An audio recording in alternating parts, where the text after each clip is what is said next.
Today we show these rioters the true values of our forebears: civility, purity, and duty.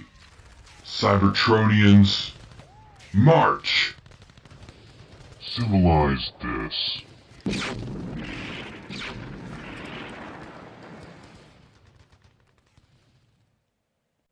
Zeta Prime here is some sort of hover truck.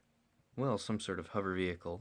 We've got this this red cockpit section and some weird Cybertronian wings and some sort of tail fin rocket booster thing. And I guess some wheels? I don't know, it's kind of an abstract mode. But I like the shape of it. I like the big, bulky teeth it has on the front.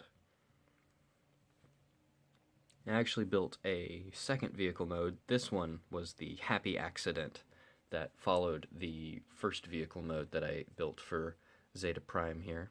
And to turn him into his second vehicle mode, we will rotate the very tip of the cockpit like that.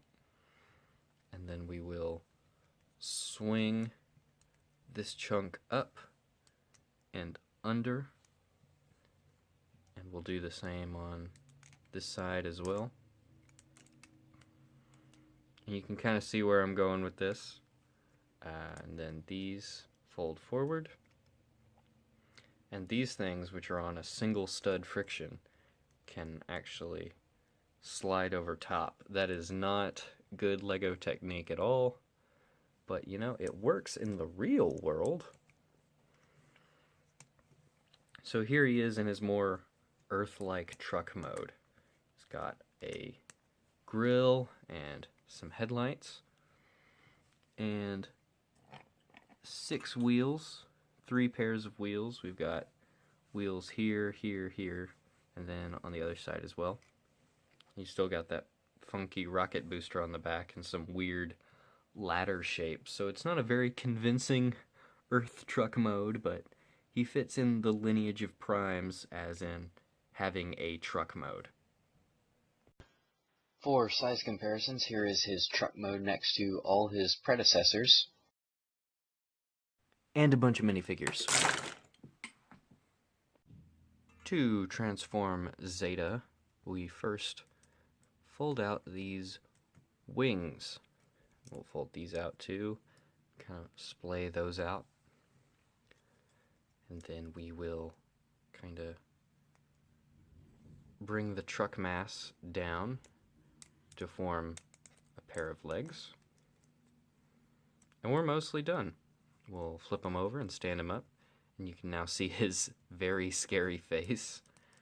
We'll fold these rear wheel assemblies up to form some spooky shoulder pads, and fold the arms out. Zeta Prime here is a scary dude. He looks like he's wearing some very ornamental, almost samurai-ish armor. He's even got this sort of slatted face mask thing going on, and horns, and 3 weird wing spikes that don't do anything kind of sticking off his back, and huge shoulder pads. He's scary, and I think he has every reason to be, considering that his 2 predecessors both died horribly.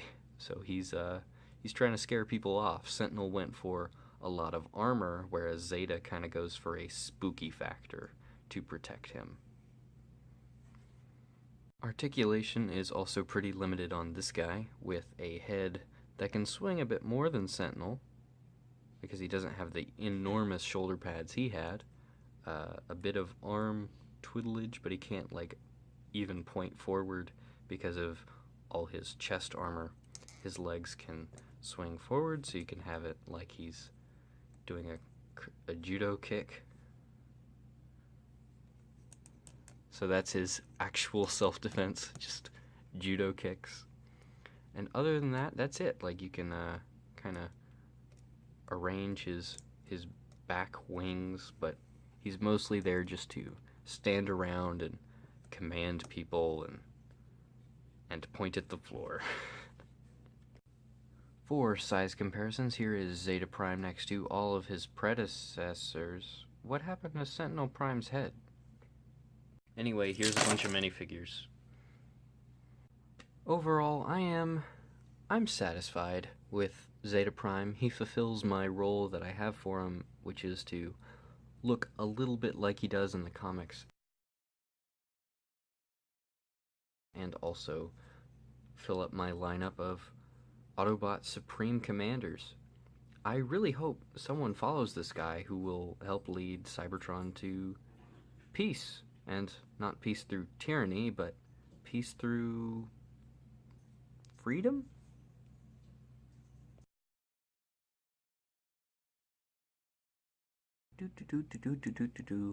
Oh look, a pre-decapitated body. Infinitus, you've hit the jackpot.